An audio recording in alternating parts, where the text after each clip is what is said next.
love that book. What was it about? Yeah, this is something different. In the meantime, Francisco Lindor trying to come back here for the New York Mets, going from first to third. MVP candidate. Unfortunately, been slowed with his back injury, but looked pretty good here. Yeah, these are the times where you're just trying to do a little build-up. And once you get comfortable with this, it still doesn't clear you out because it's nothing like game speed. You just cannot replicate your game speed, but you got to I want to know what's up with the vest. Yeah, I was about to say, I thought you might know. I wasn't sure if that. Yeah, maybe it's a weight. I don't know. I didn't Should know. ask Fred Curley that. I should ask Fred that. Thank God Fred is still here. What is that, Fred? What that's all about. But I think it's interesting.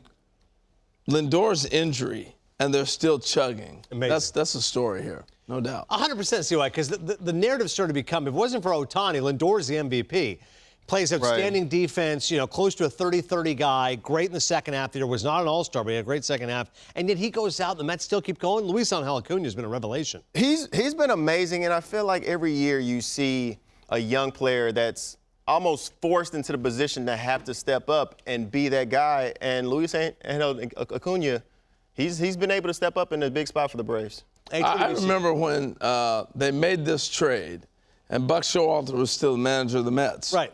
And he said, we got one player in this deal that is going to be a star. He's not like his brother, Ronald, but he's very, very, very talented. I said, so we finally got a chance to see him. Mm-hmm. The thing about the minor leagues and the big leagues, all of a sudden, you get to the big leagues and guys show up and they play their game, and then all of a sudden they do something. I remember watching him play. I'm like, oh, okay, he can run. That was nice. Hits the ball in the middle. Boom! Hold it. He got a little power, too. That ball was hit like a big man. And then he hit this one. I'm like, goodness gracious. What did he do? Because he can run, he can pick it, he plays smooth. And I tell you, the one thing that has been said for many, many, many years, he reminds me of Ozzie Albies.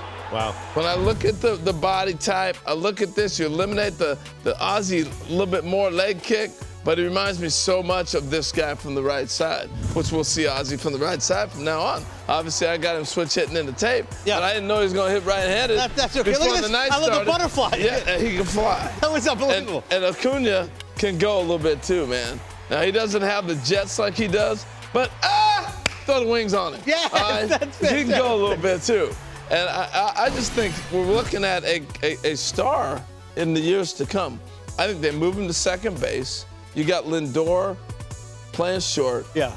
And you got the perfect combination. And if they keep McNeil around for years to come, he can move all over the place, different things. But those two up the middle are going to be dynamite. I think you're going to need to see a little more of a sample size to be able to, I think, put him in that position. When you dig through his minor league numbers, he's had a good minor league career, but not great to the point to where you feel like this guy is being given that position. So I love the hunger that's creating for him. He understands that this is a big opportunity for him.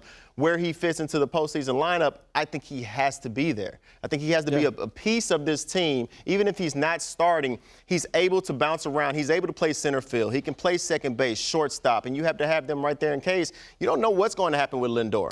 We're talking about a lower back issue right now, and you just assume he's Superman. He's going to be fine when the playoffs come around, but we've seen so many players deal with back issues to where you don't know how this is going to play out, but it's really nice to have that extra bullet in the chamber right there to where you can trust that this guy can slow the game down enough to be able to play in the postseason. I think Acuña is showing that he can do that. And the uniqueness here, unlike an American-born kid who's played at college ball and here you come into the playoffs, he's been playing winter ball in the Dominican since he's 15, 16. That's like big league baseball. That's more pressure than playing for the Mets. I'm telling you right now, because your cousin Josie is going to let you know that you didn't come through tonight. Hey, man, it's serious down there in winter ball. But the competitiveness, the craziness of the crowd, it's a lot like the WBC. Yeah. For Americans that don't see winter ball, you get a flavor of it when you watch the WBC. It's awesome, man. And that's what this kid has come up in, that culture. So playing the big leagues, it was almost like, hey, I'm home. About time. Where am I? Boom. And I think he's going to be a star. I really do. He's been incredibly poised so far. Stepping into a tough spot like that in the pressure cooker, he has certainly handled it with aplomb.